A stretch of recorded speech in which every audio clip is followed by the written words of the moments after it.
La primera pregunta es: ¿qué está pasando en tu sala de clase? ¿De qué manera estás sintiendo que tus clases son efectivas o no?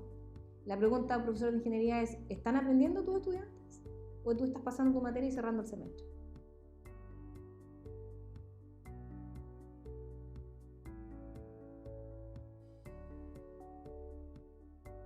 Tu rol docente es que aprendan, no hacer la clase. Si tú sientes que no están aprendiendo tus estudiantes, entonces tienes que hacerte cargo.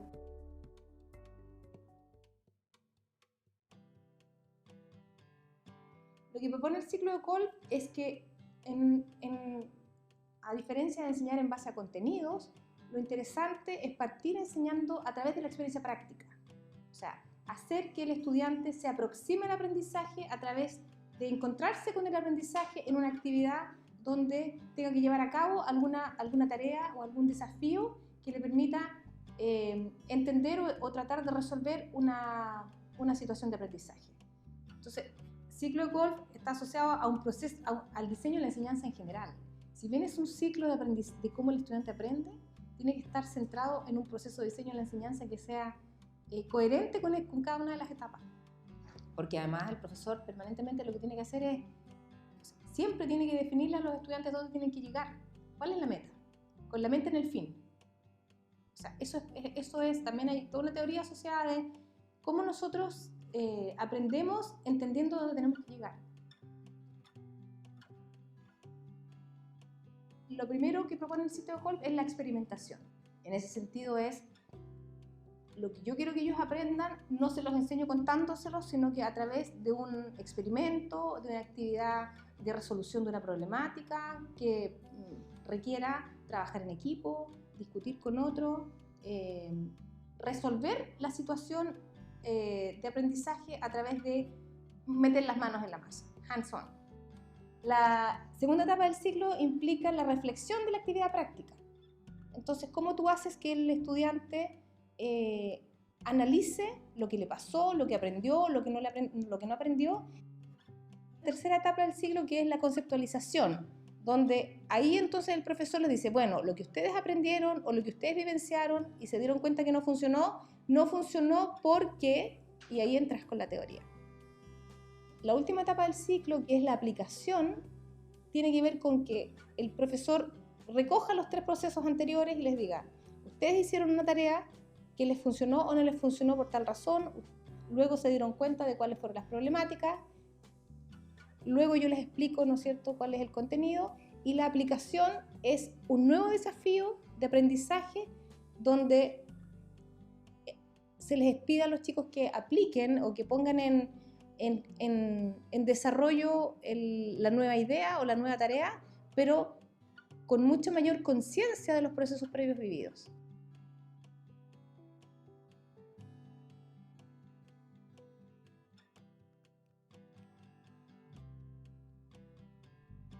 Los procesos de metacognición tienen que ver con el darse cuenta de que estoy aprendiendo, y en ese darse cuenta, el hacerlo con estas etapas definidas permite ir dividiendo el proceso en pequeñas cápsulas que permitan, ¿no es cierto?, el logro final, que es el aprendizaje. Entonces, en la primera actividad, de manos a la obra o manos en la masa, ellos hacen el ejercicio que les propones.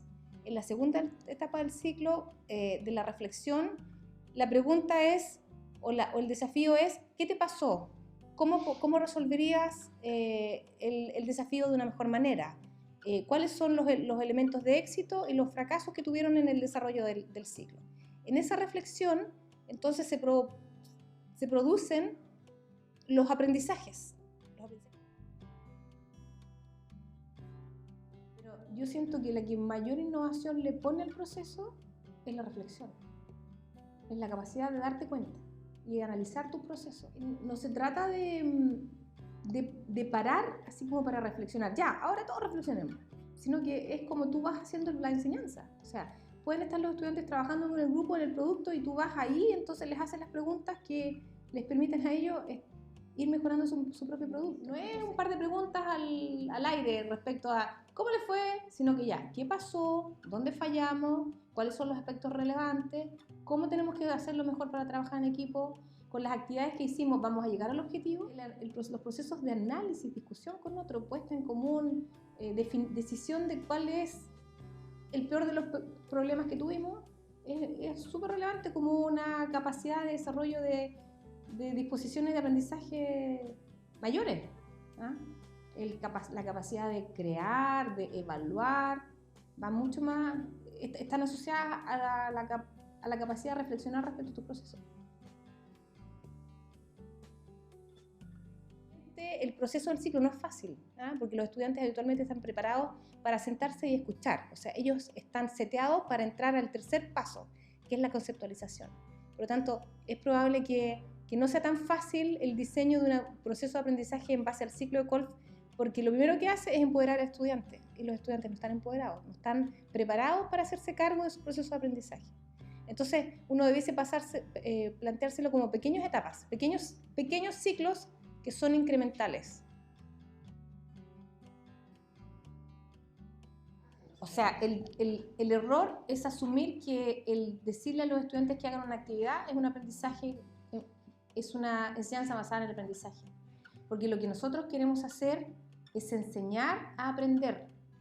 Y decirle al estudiante, haga esta pieza, sin darle las herramientas, los procedimientos y enseñarle a pensar en lo que hace, ese es el mayor problema.